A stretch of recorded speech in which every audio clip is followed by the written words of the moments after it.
Okay, this is video 4. Let's finish this up. We're on page 189.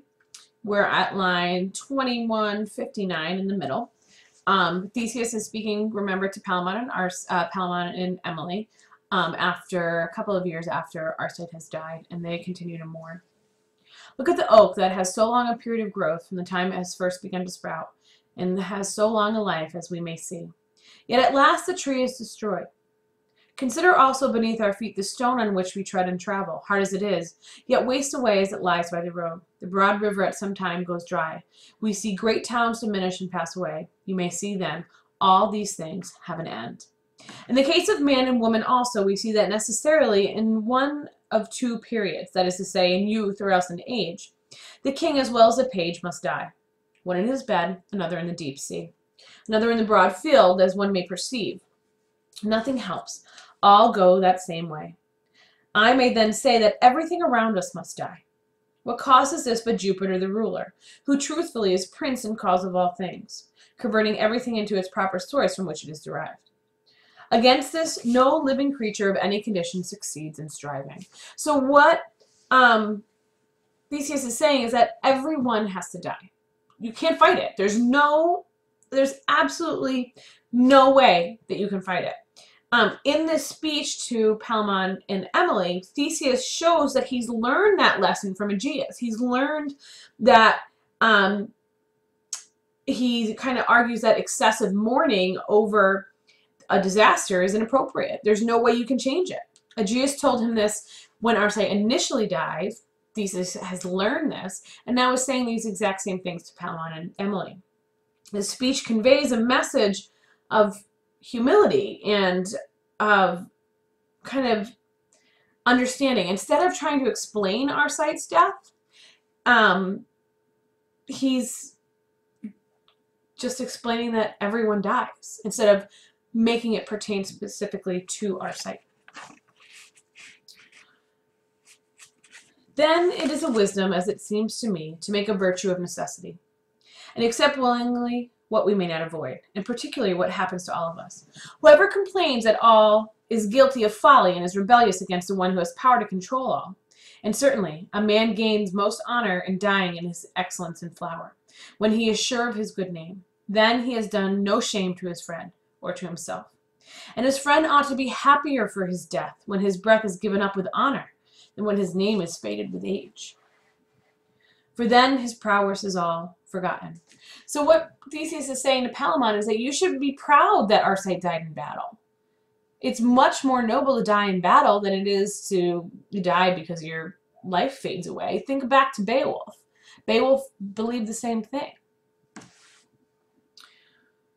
Then it is best for the sake of a worthy reputation for a man to die when his name is most esteemed. To deny all this is willfulness. Why do we grumble? Why are we sad that good Arcite, the flower of chivalry, has departed in the line of duty and the honor from the foul prison of this life? Why do his cousin and his bride here complain about the good fortune of him who loved them so well? Can he thank them for it? No, God knows, not a bit. Not them, who offer offense to both his soul and themselves, and still cannot cheer themselves up. What may I conclude from this long chain of reasoning, except that, after woe, I advise us to be merry, to thank Jupiter for his favors. And before we leave this place, I advise that we make out of two sorrows one complete joy, lasting evermore. And consider now, where there is most sorrow in this matter, there will we first start the improvement. Sister, he said, this is my final opinion, with the advice of my counselors here concerning Palamon, your own knight, who serves you with will and heart and strength, and has always done so since you first knew him, that you should by your favor take pity on him, and accept him as a husband and a lord. Give me your hand, for this is our agreement. Now, let's see your womanly pity. By heaven, he is son to the brother of a king, and if he were nothing but a poor youth, not yet a knight, his service to you for so many a year, and the great adversity he has suffered for you would have to be considered. Believe me, for gentle mercy ought to be more esteemed than standing on one's own rights.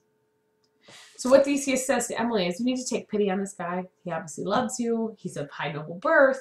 He's obviously demonstrated how much he loves you. You need to marry him. Then Theseus turns and speaks to Palamon. I imagine that little preaching is needed to make you agree to this. Come near and take your lady by the hand. Between them was then made the bond that is called matrimony or marriage. In the presence of all the council and nobility, and thus with full bliss and melody, Palamon married Emily. And God, who has wrought all this wide world, send him his love, who has paid for it dearly.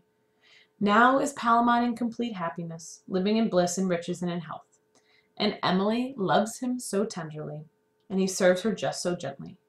And there has never been between them a word of jealousy or any other vexation. Thus ends the story of Palamon and Emily, and God save all this fair company. So, we end on a good note. After the proper mourning period, Theseus gets Emily and Palamon together to say that they should marry, bring joy to themselves and to everyone around them. And then we end, Palamon and Emily are married, and they live happily ever after. So we talk about Fortune's Wheel, and that's how you take your notes for this unit. But there's one important thing that we need to kind of cover. There's this idea of fate and destiny, and the fact that we can't really control what our destiny is. But there's some kind of suggestion in the Knight's Tale that humans can affect their own destinies, and this is what you need to kind of come up with as a debate, I guess. Is fate prescribed? Is there no way to change it? Or can people change their destiny? Can you change your stars? Okay. Let's think about the couple of times that people interceded and changed the outcome of somebody else. First, let's take the weeping women that intercede on behalf of their dead husbands. This leads Theseus to go conquer King Creon, thus meeting Palamon and Arcite. Change their lives forever. Then think about Pirithous. He intercedes on Arcite's behalf, and Arcite's let out of prison. This changes Arcite's life for the rest, forever. And then think about the women that interrupt Theseus in the grove to plead for Palamon and Arcite's life because they're fighting over love. Okay? This kind of pattern of interceding presents the ideal form of government. The idea that no man can entirely govern on their own. They need help. They need guidance. One decision shouldn't be the be-all and end-all. And a truly good government is accomplished with the help of an outside party that stops the ruler from becoming a tyrant or becoming all-consuming. We also need to think about the role of women. Although the knight will characterize women as having pity or being kind of following the latest fads in relationships, women twice prevent Theseus from acting entirely on his own, and he listens to them. He appreciates them. He doesn't hesitate to take their advice, which suggests that a female's interception means that every good male governor needs and depends on his wifely counsel. Every man needs a strong woman behind them to keep him from becoming ruthless, or to keep him from becoming too consuming, too tyrannical, or too insensitive. So make sure you have all the good versus bad fortune notes down. Make sure you understand the power that Aegeus had on influencing Theseus. Make sure you think about the fact that is fate prescribed? Is destiny prescribed to us? Or do we have the ability to change our own stars? And in that, what are kind of the good and bad consequences of it?